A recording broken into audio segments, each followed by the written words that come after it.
नमस्कार, बहुत स्वागत है आपका। सबसे अधिक प्रश्न है कि मेरे जीवन में धन होगा या नहीं होगा? सभी लोग जानना चाहते हैं, क्या मैं धनवान बन पाऊँगा? क्योंकि वर्तमान समय में क्या हो गया है कि जीवन भौतिकवादी हो गया है, धन सर्वोपरि है। तो लक्ष्मी आपके ऊपर कृपा बरसाएगी या नहीं बरसाएगी, आज हम रेखाओं के माध्यम से ये जानने का प्रयास करेंगे। लक्ष्मी की कृपा, कुछ लोग कहते हैं कि लक्ष्मी की कोठरी मेरे हथेली में है या नहीं, धन की कोठरी है या नहीं, कितना धन है, इन सभी पर हम बात करेंगे। देखिए, किसी भी जातक के हथेली में जो है 2-3 रेखाएं कॉमन होती है, जिसमें से एक होती है ये लाइफ लाइन, दूसरी होती है ये हेडलाइन मस्तिष्क रेखा, और तीसरी होती है हृदय रेखा। ये रेखा तो कॉमन है जो सबके हथेली में मिलेगी। इसके बाद जो चौथी महत्वपूर्ण रेखा होती है वो हो जाती है हमारी भाग्य की रेखा। भाग्य की रेखा, ये रेखा जो शनि पर पहुंचती है, इसे हम भाग्य की रेखा या फैट लाइन कहते हैं। तो धन संबंधी जो है ये भाग्य रेखा तो आपको दिखाता ही दिखाता है, लेकिन धन अत्यधिक मात्रा में चाहिए तो कुछ रेखाओं का कॉम्बिनेशन होना भी आवश्यक है। अत्यधिक मात्रा में धन चाहिए, बड़ा व्यवसाय करना है। धन किसके पास है सबसे अधिक? जो बड़े व्यवसायी हैं, जो उद्योगपति हैं, उनके पास अधिक धन है। जो कई तरीके के वर्क करते हैं एक साथ, उद्यमी है, सबसे अधिक धन उनके पास है। आप अपने समाज में देख लें, समाज में देखें, जो आपके समाज में उच्च स्थिति वाले जातक हैं उनकी हथेली को देखें, आपको एक रेखा उनकी हथेली में अवश्य दिखेगी। उस रेखा को कहते हैं हम बुध की रेखा। ये रेखा, यह रेखा आपको अवश्य दिखेगी, जिसे बुध की रेखा कहते हैं। इसे शास्त्र में व्यापार की भी रेखा कही गई है। इस रेखा की क्या गुण है, इस गुण के गुण को समझ लें। इस रेखा के गुण जो कहते हैं कि ऐसे जातक को कॉमर्स की समझ होती है। कॉमर्स अर्थात वाणिज्य, वाणिज्य अर्थात व्यवसाय की समझ होती है।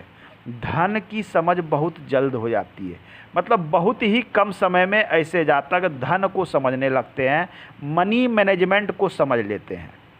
बहुत लोगों को आपने देखा होगा 30-35 वर्ष हो गए हैं, लेकिन उन्हें किसी प्रकार का समझ नहीं है, ज्ञान नहीं है कि पैसे कहाँ से आने हैं, लोगों से किस प्रकार से डील करना है, व्यवसाय कैसे बढ़ाना है। लेकिन यह रेखा यदि उनके हथेली में है, जिसके भी हथेली में, ऐसे जातक बहुत जल्दी क्विक एक्शन, मनी मैनेजमेंट को समझ लेते हैं कि पैसा कैसे आता है, पैसों से पैसा किस प्रकार से बनाया जाता है, इसकी ये समझ देता है।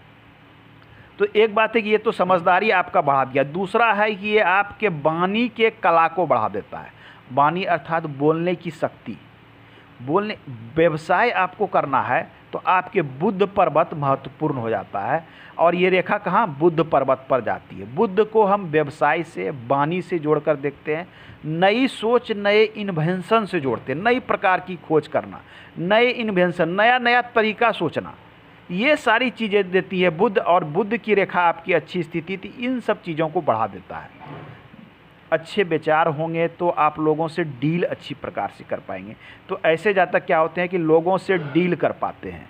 एक बात, किसी के पास चले जाते हैं, किसी बिजनेसमैन के पास, तो वहाँ से ये डील कर लेते हैं, सामंजस्य बना लेते हैं।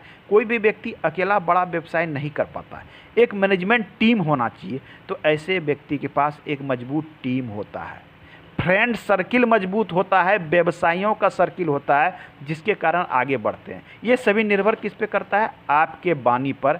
तो सामंजस्य बनाने की कला बढ़ा देता है, लोगों के साथ डील करने की क्षमता बढ़ा देता है, वाक कला बढ़ा देता है, लोगों से किस प्रकार से कार्य निकालना है ये समझ जाते हैं। तो ये मैनेजमेंट को बढ़ा देता है।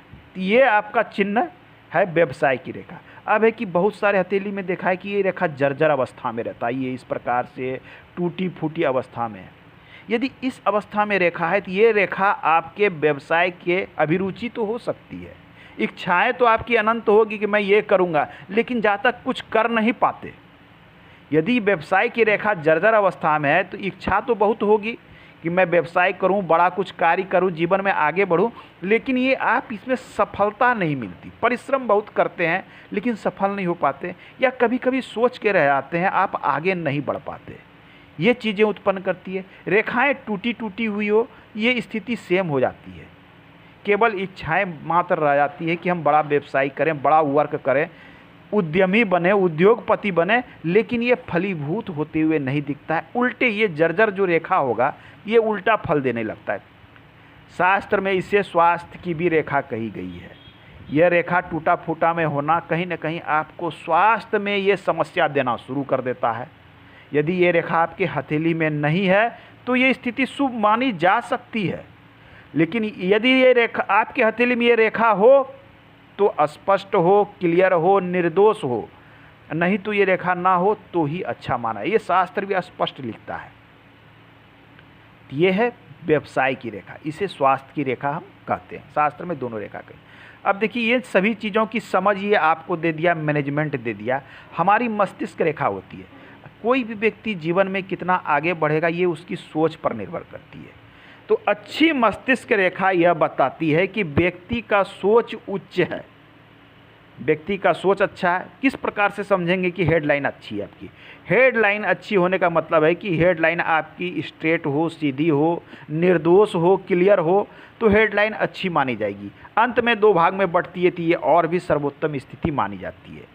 या इसमें इस ऐसी अवस्था में कभी कभी देखते हैं कि हेडलाइन काफ़ी ढलमा होती किसी व्यक्ति की। ये तो यदि ढलमा रेखा हो, इस प्रकार की त्रिभुज बन रही है, ये रेखा भी बन रही है, तो ऐसे लोग सोचते बहुत हैं, कल्पना बहुत करते हैं, लेकिन वास्तविक रूप से उसे ज़मीन पर नहीं उतार पाते हैं।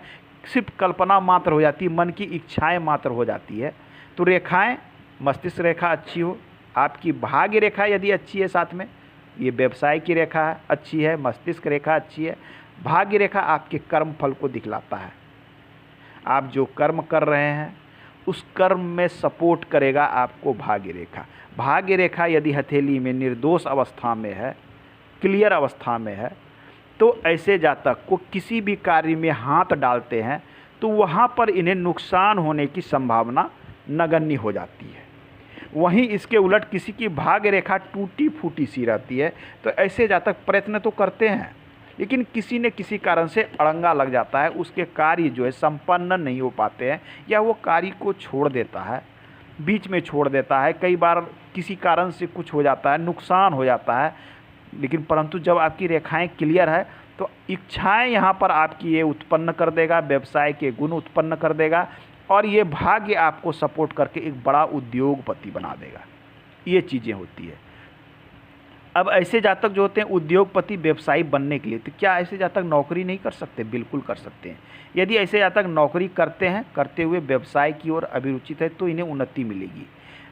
आपके पास ये रेखा हो तो आप व्यवसाय के लिए बने हैं, आप व्यवसाय के क्षेत्र में अवश्य उतरें और आपको अच्छी सफलता मिलेगी। क्योंकि देखिए अब इसमें नेक्स्ट पॉइंट हो जाता है कि ये है राहु का क्षेत्र। लोग बोलते हैं धन कितना होगा, जिस धन कोठी की हम बात कर रहे हैं वो कोठी कहाँ बनती है, किस प्रकार से बनती है, ये देखें। ये जो ट्रायंगल बन रहा है इसे ही धन की कोठरी, लक्ष्मी की कोठी, मनी ट्रायंगल, अन्य कई नामों से जाना जाता है। इसके साथ कुछ शर्त है कि ये कोठी आपकी क्लियर बननी चाहिए, इस पर कोई निगेटिव पॉइंट नहीं हो, इसे राहु रेखा ना काटती हुए, ऐसा नहीं कि राहु रेखा इसे कई काट रही है, तो ये आपको धन संचय में समस्या उत्पन्न करेगा। कोठी बन रही है तो क्या ये क्लियर है या खुली हुई है? खुला हुआ कहने का अर्थ होता है, कभी कभी हमने देखा है इस अवस्था में नीचे से खुली हुई है, तो ऐसे अवस्था में ऐसे जातक धन का संचय करने में सक्षम नहीं हो पाते हैं, या कभी कभी इतना धन नहीं आ पाता है कि ये इसको स्टोर कर पाए या जमा कर पाए। इस प्रकार की स्थिति उत्पन्न करती है। तो ये रेखा जो बने इसकी सभी कॉर्नर जो है वो बिल्कुल क्लियर होने चाहिए, तो ये धन की कोठरी प्रॉपर वर्क करती है। कई बार लोगों के मन में कन्फ्यूजन हो जाता है। देखिए कोठरी में आपकी भाग्य रेखा है, आपकी बुध की रेखा है और मस्तिष्क रेखा, इन तीन रेखाओं के कॉम्बिनेशन से राहु क्षेत्र पर ये बनता है।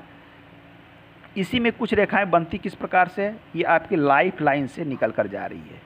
ये कुछ लोग इसे भी धन की कोठी मानते हैं, लेकिन ये धन की कोठी इतना ज़्यादा आपको धन नहीं दे पाएगा जितना ये आपकी भाग्य रेखा के सहयोग से बनता है। तो ये सबसे अधिक इफेक्टिव होता है, ये सबसे अधिक ये धन की कोठी इफेक्टिव होती है।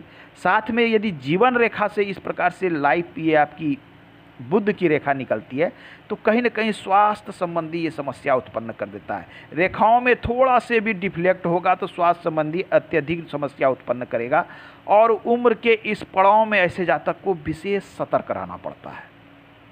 तो इस रेखाओं की थोड़ी सी स्थिति बदलने पर बहुत कुछ बदल जाती है। इसलिए रेखाओं को संभल कर देखना चाहिए, उसके बाद हम प्रिडिक्ट करके उसके भविष्यवाणी को बता सकते हैं। ऐसा नहीं कि हमने केवल एक रेखा देखा, बोल दिया कि आप तो अरबपति हो जाएंगे, व्यापार की अच्छी रेखा है, ऐसी स्थिति नहीं होती। रेखाओं की क्वालिटी को देखिए, रेखाओं की स्थिति क्या है, टूटी तो नहीं है, कोई रेखा काट तो नहीं रही है, बहुत सारी चीज़ें हो जाती है। उसके बाद हमें राहु के क्षेत्र को भी देखना पड़ता है। हथेली में राहु का पर्वत मध्य में होता है, ये स्थान राहु का है, राहु का पर्वत है। आपको हथेली में राहु पर्वत को भी देखने पड़ेंगे। यदि यहाँ पर बहुत अधिक गड्ढा बना हुआ है तो कहीं ना कहीं आपके धन के संयोग को ये कम करता है।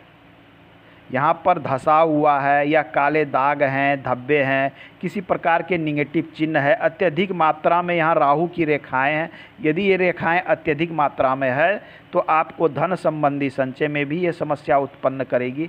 जहाँ जहाँ ये रेखाएं काटती है उम्र के उस पड़ाव पे ये जो है काफ़ी नुकसान करती है। तो सभी चीज़ों को देखकर ही हम किसी चीज़ का प्रिडिक्ट कर सकते हैं और ये बता सकते हैं कि आपके लिए ये मनी ट्रायंगल कितना लाभदायक है, ये धन की कोठी कितना धन आपको दे सकता है। तो आज के अंक में इतना ही, मिलते हैं अगले अंक में। धन्यवाद।